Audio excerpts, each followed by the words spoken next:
Eu falei, irmãos, domingo passado,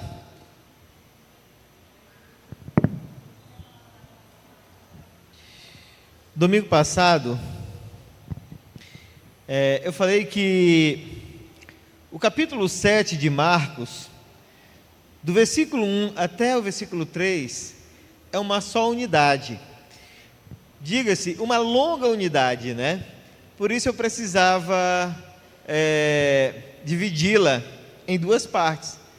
Como eu estou na minha igreja, né? Então a gente pode fazer isso. Se eu estivesse em outra igreja que eu passasse por lá e fosse embora, então tinha que me virar para dizer tudo de uma só vez, né? Mas é melhor aqui, porque aqui a gente faz a exposição de forma mais detalhada, com calma, né? Graças a Deus por isso. O tema do nosso sermão continua o mesmo da semana anterior, porque é a mesma unidade, que é o que é a verdadeira espiritualidade. Lembrando que na primeira parte da exposição, que foi até o versículo 13, né? Jesus, ele havia até então denunciado as manobras interesseiras dos fariseus e dos escribas, né? Para burlar o quinto mandamento, através da tradição de Corban, que nós já falamos. E aí, ele continua no versículo 14, mostrando a falsa espiritualidade na qual aquele povo se pautava, certo? Ele vai mostrar, ele vai agora se voltar para os seus ouvintes. Vejam que na primeira parte, o seu diálogo é com os escribas e fariseus.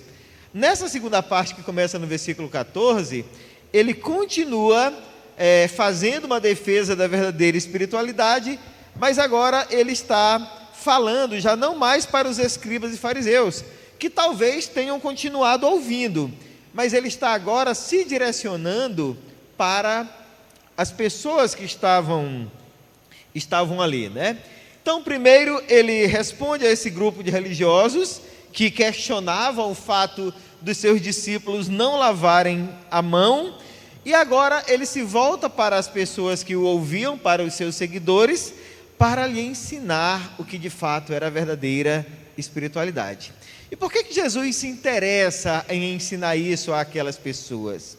Porque as pessoas que estavam atrás de Jesus, irmãos, que o seguiam, as pessoas que caminhavam longas distâncias, as pessoas que pegavam o barco para segui-lo aonde ele fosse, elas faziam isso por várias razões. Uns queriam ter seus problemas resolvidos, né? Alguns queriam se livrar dos seus problemas de saúde, outros estavam ali apenas por bajulação, outros por curiosidade, mas muitos daqueles eram pessoas que viviam esgotadas pela religiosidade da época. Eram pessoas que estavam esgotadas daquele emaranhado de preceitos, de regras, que eram obrigados a obedecer. Daí que quando eles ouviam as palavras de Cristo, essas palavras soavam libertadoras aos ouvidos deles. Por isso eles tinham tanto interesse em ouvir ao Senhor. E aqui nessa segunda parte dessa unidade, essa que começa agora no versículo 14, Jesus vai fazer aqui um contraste, né? E ele vai mostrar, primeiro ele havia mostrado para a questão da impureza exterior, né? Que os seus opositores tanto alegavam, né? Para defender as suas práticas religiosas, mas agora ele passa a mostrar que o problema não está na impureza exterior, não está no fato de não lavar as mãos. Para isso ele usa inclusive uma breve parábola aqui no versículo 15, né, para ensinar aquele povo. E esse ensinamento, irmãos, ele não foi somente um esclarecimento que ele trouxe às pessoas que o ouviam, foi também uma rejeição que o próprio Jesus Cristo está adotando contra aquela espiritualidade espúria dos escribas e dos fariseus. Ao falar sobre a verdadeira espiritualidade, Jesus estabeleceu aqui o fundamento daquilo que realmente era correto e que deveria reger o cristianismo que viria pouco depois. Então Jesus não está somente ensinando, ele está indo além, ele está mostrando àquele povo o que de fato era verdadeiro e o que não era verdadeiro, porque seria esse fundamento que haveria de pautar o cristianismo que surgia, ou que iria surgir em poucos dias. A sua declaração de que somente a palavra de Deus revelada é autoritativa, bem diferente daquilo que os líderes religiosos da época falavam, né? Que colocavam a tradição acima da própria lei. Essa declaração de Jesus, ela atingiu o âmago dos pensamentos e das atitudes religiosas daquelas pessoas que questionavam os seus discípulos e que tanto o perseguiam, né? Essa declaração de Jesus foi uma manifestação de rejeição da tradição que fariseus e escribas usavam em detrimento da lei de Moisés. É portanto, irmãos, com este sentimento e com essa disposição que Jesus apresenta aqui, né, com esse cenário, que nós vamos trabalhar a continuidade do texto, agora dividindo em 3 pontos. O primeiro, o preceito a ser seguido; o segundo, o sentido a ser observado; e o terceiro, o problema a ser enfrentado. Como disse, esses 3 pontos estão sob o título A Verdadeira Espiritualidade. Olhemos o primeiro ponto. O preceito a ser seguido para que tenhamos uma verdadeira espiritualidade. Olha aqui comigo nos versículos 14, 15 e 16, Jesus dizendo: convocando ele de novo a multidão, disse-lhes: ouvi-me todos e entendei. Nada há fora do homem que entrando nele o possa contaminar, mas o que sai do homem é o que o contamina. Se alguém tem ouvidos para ouvir, ouça. Como dito, Jesus, na primeira parte, né, ele respondeu aos escribas e fariseus, e agora no versículo 14, ele retoma o diálogo com os seus ouvintes, apresentando qual o preceito correto a ser seguido para que eles pudessem viver a verdadeira espiritualidade. A preocupação de Jesus aqui, irmãos, nesse momento, estava em mostrar para aquelas pessoas que o ouviam que a contaminação que eles realmente deveriam se preocupar era a contaminação que vinha do coração, e não aquela que pudesse acontecer acidentalmente por algum agente externo. É por isso que a sua resposta, ela é muito categórica, quando ele afirmou que a contaminação que vem de dentro do homem é que de fato estraga a sua vida. A tradição dos fariseus diziam que toda vez que alguém ia ao mercado, que alguém ia à praça, a um lugar com mais pessoas, deveria chegar em casa e fazer o ritual, né, de purificação, como a primeira metade do texto nos mostra, né? Naturalmente, né, irmãos, nós sabemos disso, o cuidado com a higiene é uma prática elementar, né? Quando a gente vai assim, quando a gente pega um ônibus, uma van, uma coisa assim, passa a mão ali naquele varão, que centenas de pessoas já passaram a mão ali naquele mesmo dia, é importante chegar em casa e lavar as mãos, isso evita doenças. Mas veja só, isto não condena ninguém ao inferno, como diziam os escribas e os fariseus. Você não precisa fazer um ritual de purificação. Lava as mãos com água e sabão e está tudo resolvido. Mas essa declaração de Jesus, irmãos, de que o que contamina é o que sai e não o que entra, embora seja uma declaração óbvia, ela soou muito incômoda no ouvido daquelas pessoas que estavam ali questionando os seus discípulos. Assim, queridos, como embora não pareça, ela continua sendo uma declaração incômoda até hoje, porque quando Jesus diz que o que contamina o homem é o que sai, ele estava ali desfazendo a crença de que o homem é um fruto do meio. O mal que há no homem, irmãos, em outras palavras, o que Jesus está dizendo o mal que há no homem não vem do ambiente que ele convive, mas vem do seu próprio coração.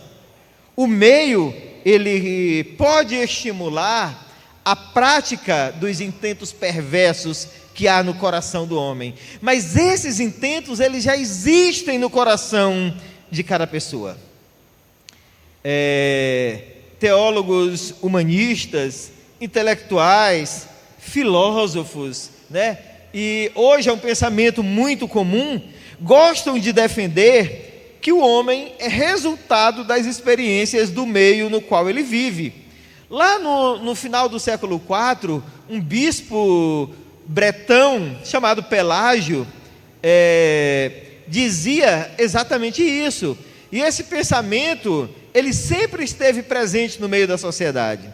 Século XVIII, Jean-Jacques Rousseau defendeu arduamente que o homem é bom por natureza, a sociedade é quem o corrompe. Mas vejam que Jesus diz exatamente o contrário.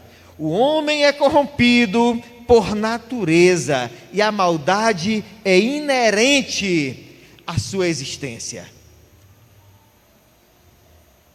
Claro, queridos, as palavras de Jesus incomodaram naquele dia e continuam incomodando ainda hoje aqueles que acham que o homem nasce bom e é corrompido gradualmente. E por que as palavras de Jesus ferem tanto, incomodam tanto? Porque ela atinge o ego, ela atinge, são palavras que atingem a autonomia do ser humano. Se o homem já nasce com o pecado original estabelecido na sua própria existência, consequentemente, não são os ritualismos que vão resolver os seus problemas diante de Deus, não é lavar mãos, não é consagrar objetos, nada disso torna ninguém limpo diante dele. O que de fato interessa a Deus, irmãos, não é a purificação das mãos, é a purificação do coração, porque se não houver mudança interior, os rituais externos serão absolutamente inúteis. Por isso Jesus exortou os seus ouvintes para que não fossem prisioneiros dos rituais dos escribas e dos fariseus, mas que buscassem viver a espiritualidade a partir de um entendimento correto da verdade revelada por Deus e proclamada pelo Evangelho do Senhor Jesus Cristo. A brevíssima parábola que ele apresenta aqui no versículo 15 foi usada com o propósito de que o povo entendesse essa verdade.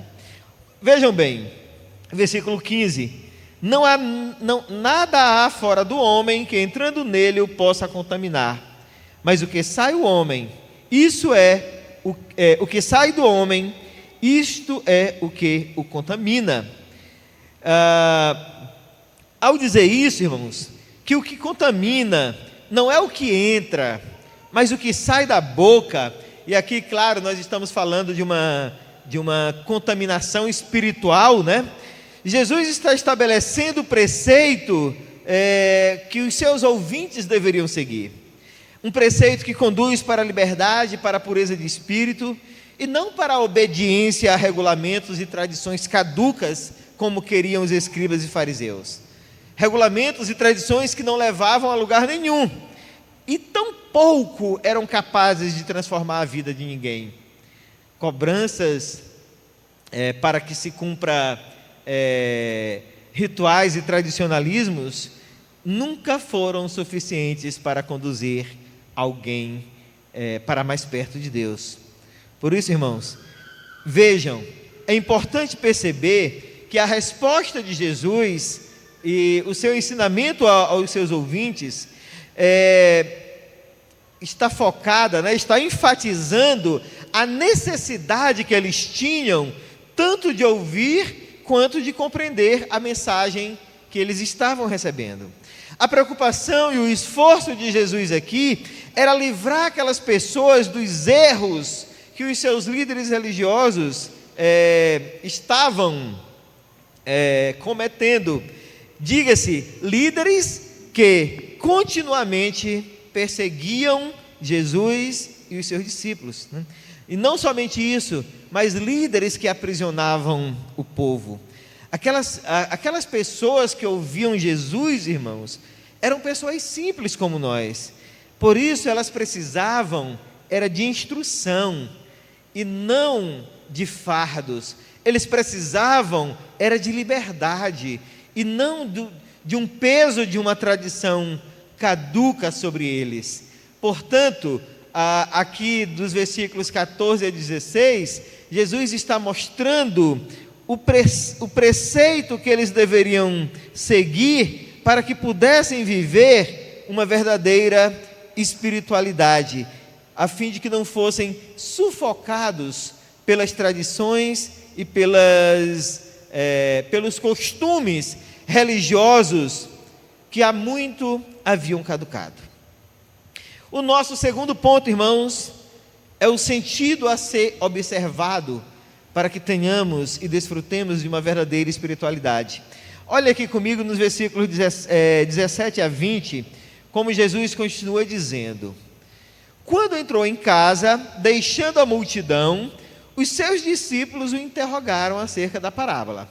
Então lhes disse: assim vós também não entendeis?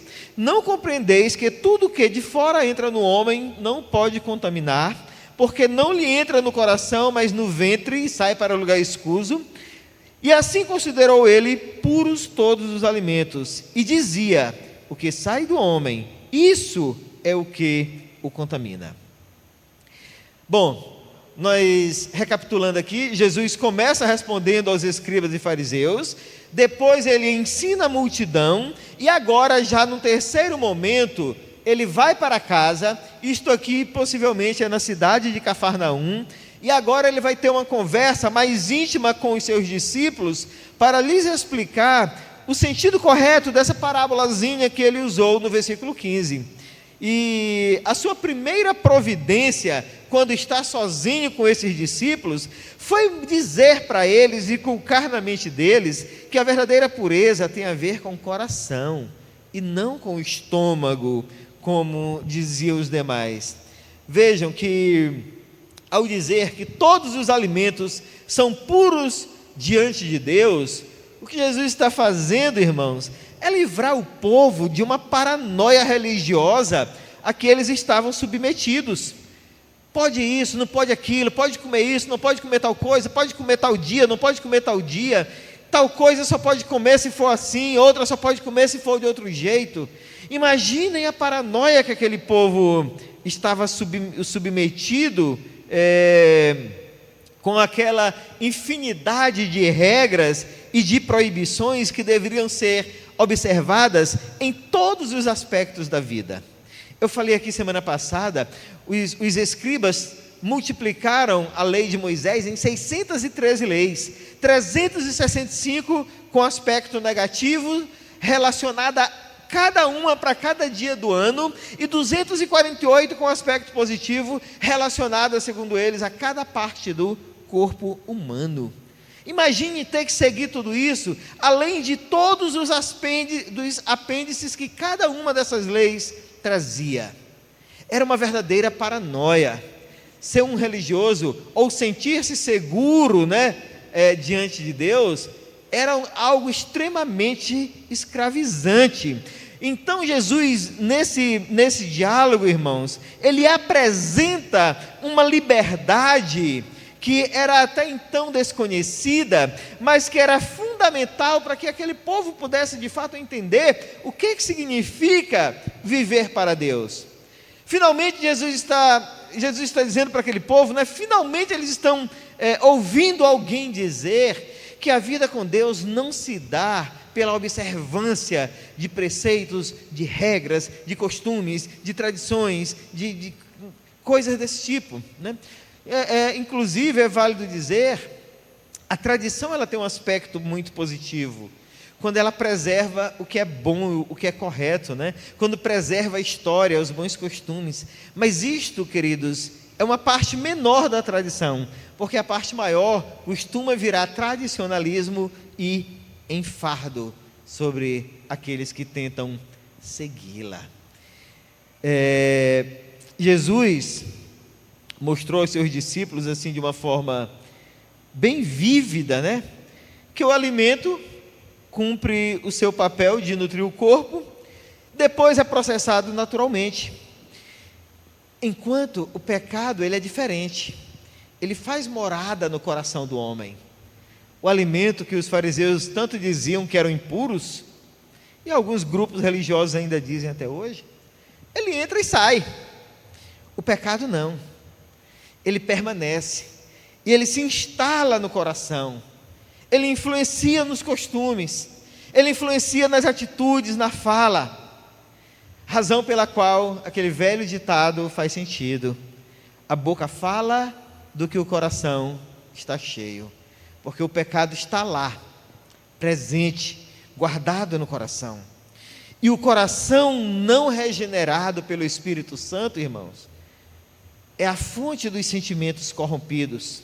Um coração não regenerado é a fonte dos maus pensamentos, das aspirações egoístas e das ações pecaminosas.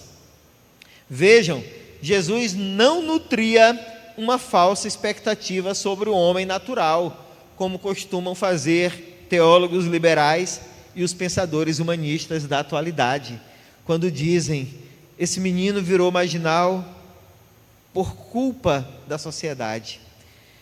Que a sociedade influencia, que o meio influencia e até potencializa, isso de fato acontece. Mas o homem natural, nasce com seu coração inclinado para o mal.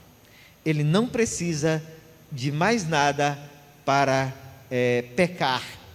A sociedade apenas influencia e potencializa. Mas se não houver regeneração, o coração do homem será permanentemente mau. E essa referência ao coração que Jesus faz aqui, irmãos, ela não é casual, não é por acaso. Quando Jesus diz que o que sai do homem, né, é o que o contamina, o que sai do seu coração, é porque no coração está centralizado, como eu disse, o pensamento, os sentimentos, a vontade e as decisões que regem a vida. O coração, irmãos, ele expressa tudo o que o homem é. É lá no coração que a nossa condição de ser vivente se define. É no nosso coração, queridos, que a batalha que nós temos com Deus acontece. A batalha pelo controle da vida entre o homem e Deus, inclusive entre nós e Deus, acontece no coração. O coração, ele é o centro religioso da existência humana. Lá está o que nós cremos, o que não cremos, o que rejeitamos, o que aceitamos, o que gostamos e o que não gostamos. Lá está o que é bom e o que é mal. A nossa condição diante de Deus é quem vai definir quem está vencendo essa batalha. Foi nessa perspectiva, irmãos, que Jesus explicou aos discípulos que aquilo que contamina um homem é o que vem de dentro, é o que sai do coração e é expresso pela boca, bem diferente do que diziam os escribas e fariseus, que cobravam uma purificação cerimonial que não alterava absolutamente em nada a condição espiritual daquelas pessoas. Jesus está aqui agora explicando aos seus discípulos que enquanto o coração não estiver submetido a Cristo, a batalha estará perdida. A verdadeira espiritualidade jamais será experimentada enquanto o coração não estiver de fato entregue ao Senhor. Porque enquanto isto não acontece, todos nós, todo ser humano, sem exceção, continuará inclinado para as práticas externas. Não somente inclinado para pecar, mas para sentir-se seguro nas práticas religiosas que ele gosta. Porque cada vez que ele consegue obedecer a uma regra, cada vez que ele consegue obedecer a uma tradição, ele está acreditando em uma meritocracia, que lhe traz uma falsa sensação de segurança diante de Deus. É aquilo que o próprio Jesus Cristo disse, recriminando os fariseus, né? Eu dou o dízimo até do cominho e do coentro, então eu estou bem diante de Deus. Enquanto o outro dizia: Senhor, tem piedade de mim, pobre pecador que sou. Um escritor muito interessante, recomendo aos irmãos que leiam, chamado Brennan Manning. Depois me perguntem o nome pessoalmente, tá? Ele tem um livro chamado O Impostor que Vive em Mim, uma autocrítica do ser humano. E lá ele faz uma declaração chocante, incômoda, desconfortável, que todos nós devemos levar a sério para combatermos o falso moralismo, a falsa religiosidade e a falsa espiritualidade que a gente gosta tanto, que nos traz tanto uma falsa sensação de segurança e de meritocracia diante de Deus.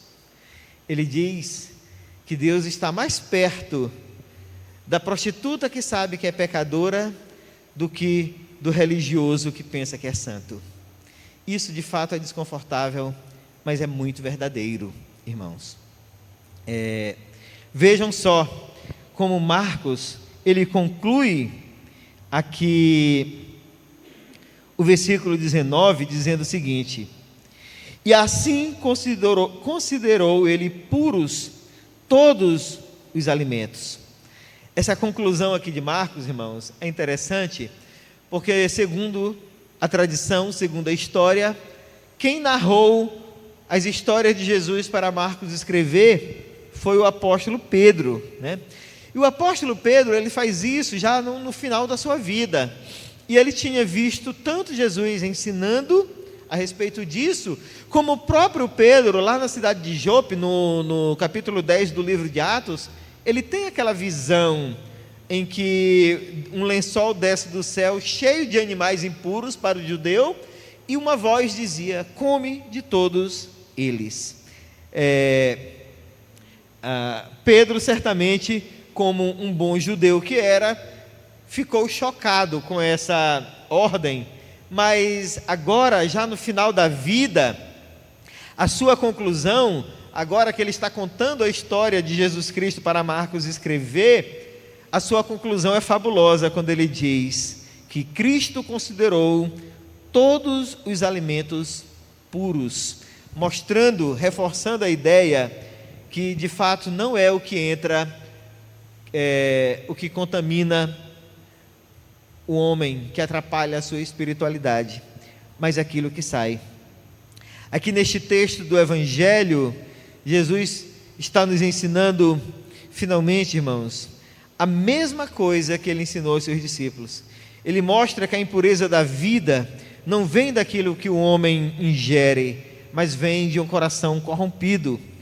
Em suma, nós podemos assegurar que tudo que Deus criou está à disposição do homem, pois usufruir delas não traz nenhum problema para a espiritualidade sadia. Contudo, o coração precisa ser regenerado para que vivamos uma verdadeira espiritualidade. E finalmente, irmãos, nosso terceiro ponto, o problema a ser enfrentado, nos versículos 21 a 23. Leiam comigo, por favor. Diz assim: porque de dentro do coração dos homens é que procedem os maus desígnios, a prostituição, os furtos, os homicídios, os adultérios, a avareza, as malícias, o dolo, a lascívia, a inveja, a blasfêmia, a soberba, a loucura. Ora, todos estes males vêm de dentro e contaminam o homem. Portanto, o maior problema a ser enfrentado está, de fato, no coração. Marcos vai citar aqui 12 problemas. Os 6 primeiros se referem às más ações que o homem pode praticar, e os 6 últimos se referem ao direcionamento maligno das palavras e das intenções humanas. Essa lista ela não é conclusiva, mas ela representa assim, de uma forma bem abrangente a realidade espiritual daqueles que ignoram a condição do seu próprio coração, enquanto se contentam com seus rituais, suas tradições, suas meritocracias. Jesus, observe, irmãos, que ele inicia essa lista de problemas, né? Esses problemas que partem do coração, chamando-os de maus desígnios, né? Versículo 21, do coração dos homens é que procedem os maus desígnios. Em outras palavras, Jesus está dizendo, os diálogos que são arrazoados, deliberados, cogitados, as ações, né, as atitudes, os desejos, tudo parte de uma mente que é alimentada por um coração corrompido pelo pecado. Esse estímulo interior, que Jesus chama de mau desígnio, se manifesta das mais diferentes maneiras. E aqui ele vai citar, ele cita 12 maneiras como que pelas quais esses maus desígnios podem ser manifestados na vida de uma pessoa. Primeira delas, a prostituição. Marcos usa aqui a palavra porneia, que significa o pecado sexual nas suas mais variadas vertentes. De onde vem, por exemplo, a palavra pornografia. Mas não somente isso, porneia significa ou inclui sexo ilícito, imoralidade sexual no casamento, prostituição, pornografia, fornicação, adultério, homossexualismo e qualquer outra forma de impureza sexual. Antes que ela aconteça, ela é maquinada no coração, é desejada no coração. Em segundo lugar, Marcos cita aqui a palavra furto. Na língua grega existem 2 palavras para se referir a furto. Peço licença aos irmãos para citá-las. A primeira é a palavra lestes. Lestes é como se fosse leste, mas é no plural, tá? Ela é usada para se referir a bandoleiros, arruaceiros, assaltantes, pessoas que agem de forma violenta. Um bom exemplo está lá em Barrabás. Quando o apóstolo João, lá no capítulo 18, versículo 40, chama Barrabás de assaltante, de arruaceiro, ele está usando essa palavra lestes. Marcos, no entanto, ele usa aqui uma outra palavra, que é kleptes, de onde vem a palavra cleptomania, né? Quem é um cleptomaníaco? É aquele que comete pequenos furtos, que tem propulsão para o pequeno furto, né? É aquele sujeito que tenta roubar de forma discreta, sem usar da violência, sem usar da ameaça, né? Ou seja, alguém que age de forma sorrateira. E um exemplo de um cleptomaníaco aqui era Judas. João capítulo 12, versículo 6 diz que Judas gostava de ficar com a bolsa do dinheiro, não porque ele era zeloso, mas porque ele roubava o dinheiro que Jesus e os discípulos arrecadavam, né? Marcos está usando essa palavra quando fala aqui de furto. Qualquer uma das 2, irmãos, partem de um coração corrompido naturalmente. Em seguida, a terceira palavra usada por Marcos, homicídio, se refere tanto ao ato de assassinar alguém, como o desejo de tirar a vida do próximo, né? Ou seja, o homicídio não se limita ao delito propriamente dito, mas se refere também à intenção de praticar o delito, mesmo que isso não venha a acontecer de fato. Portanto, queridos, vejam, desejar matar é um mau desígnio do coração. A palavra seguinte que Marcos utiliza é a palavra adultério. Se trata da violação do laço matrimonial através de um relacionamento ilícito que envolve intimidade sexual entre um homem e uma mulher que não sejam cônjuges. Mas o adultério também vai além do ato em si. Vejam lá no Sermão do Monte, Mateus capítulo 5, versículo 28, Jesus vai dizer que cobiçar, desejar, ter maus intentos, intentos adúlteros no coração, implica na transgressão do matrimônio e no consequente pecado. Ou seja, queridos, o desejo, a intenção corrompida do coração já é suficiente para mostrar o quanto este coração precisa ser regenerado. Em seguida, Marcos usa mais uma palavra, que é a palavra avareza, o que é avareza, irmãos? É um apego idólatra às coisas materiais. É aquela pessoa que chega ao ponto de, mesmo que tenha sobrando, ela consegue sonegar ajuda ao próximo. Mesmo que ela tenha condições de socorrer, ela se nega, porque ela é extremamente apegada àquilo que ela tem. E não somente é apegada ao que tem, mas nunca consegue estar satisfeita com aquilo que possui. Está sempre desejando mais. A pessoa vive como se estivesse numa eterna peneira de bens. Por mais que se bote coisa nessa peneira, ela sempre vai ficar vazia.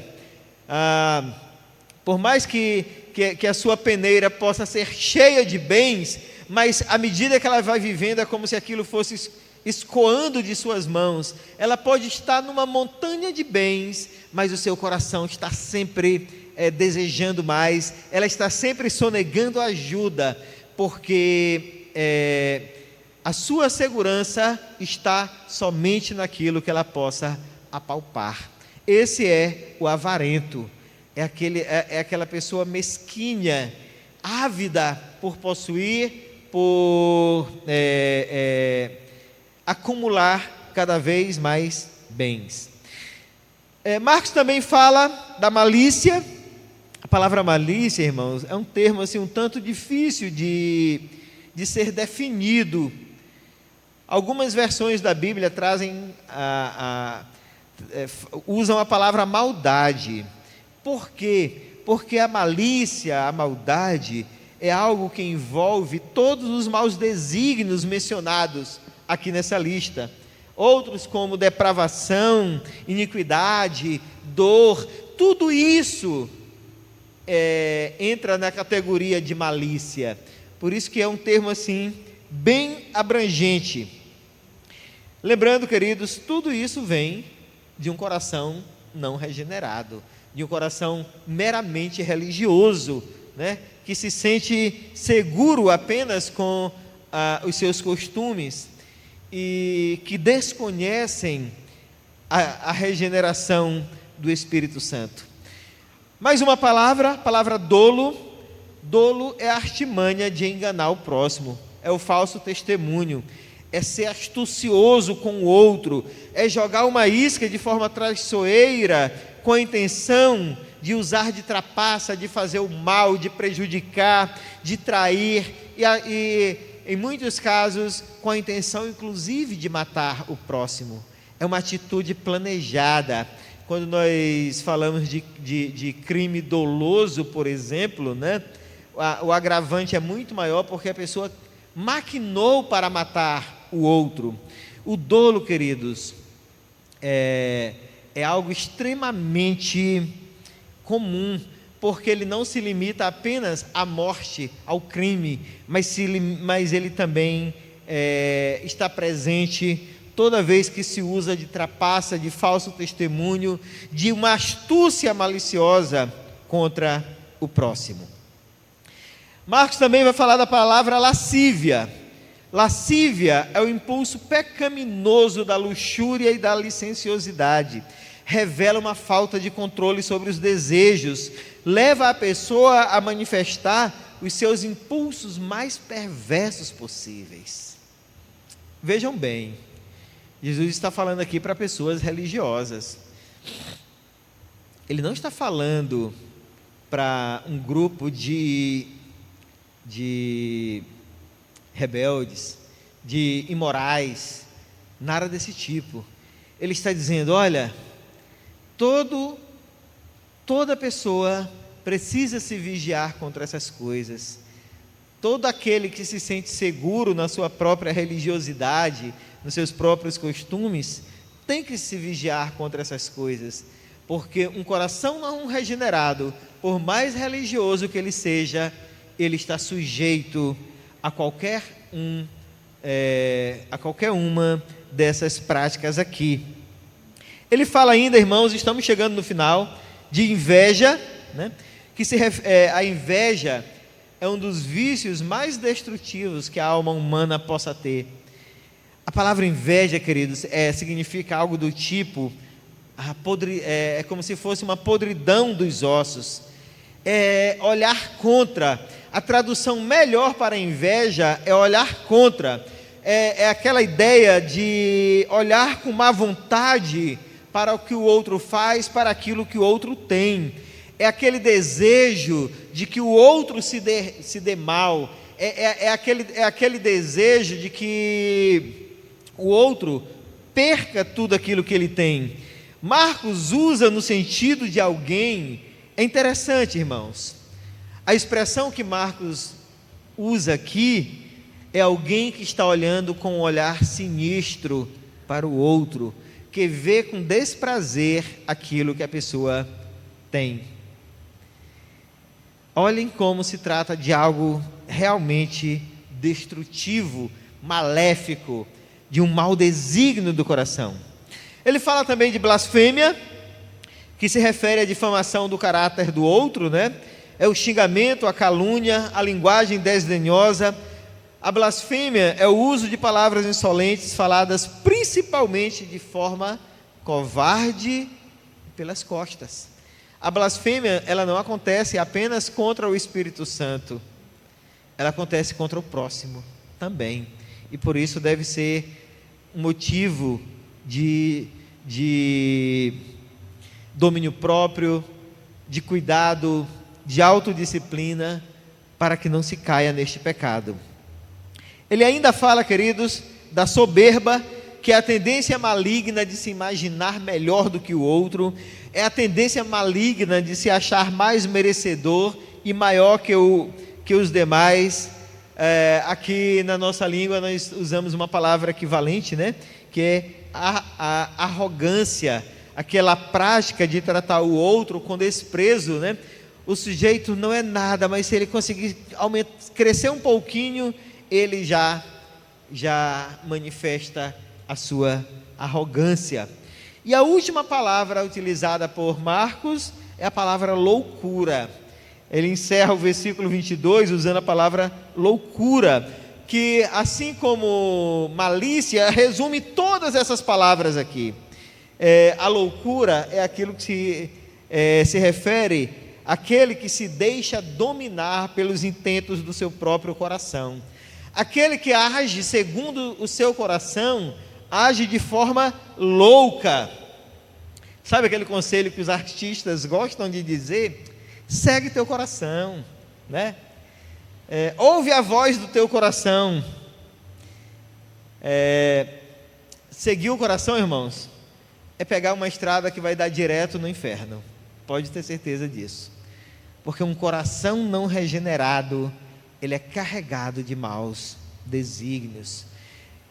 E mesmo aqueles corações regenerados, nós temos que lutar até o fim da vida contra os resquícios, né? as heranças que ficam na nossa velha natureza.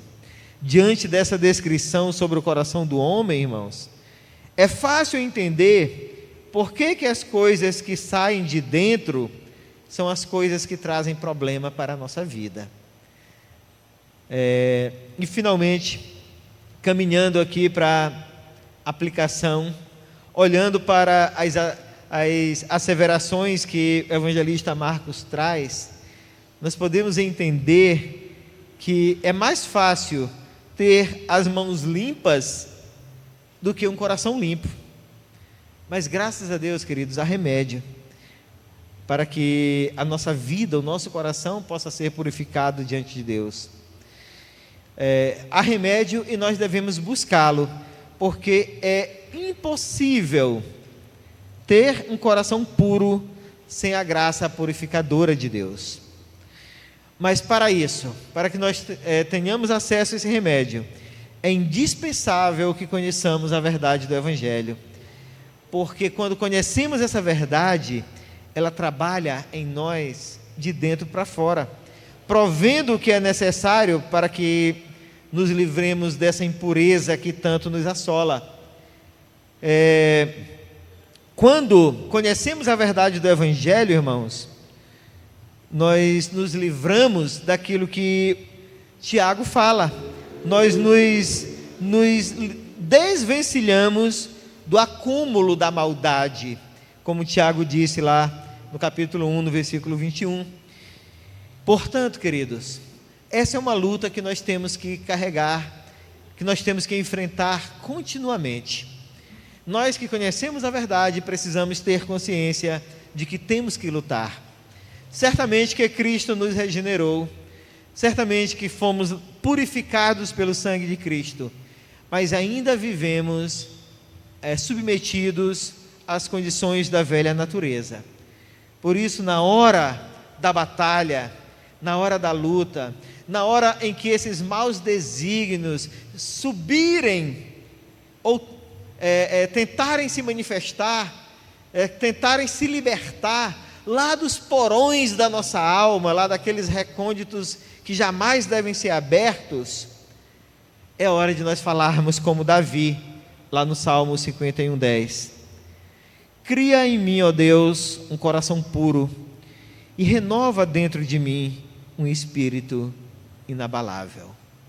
Que o Senhor nos dê graça nessa batalha, para a honra e glória do seu nome. Amém.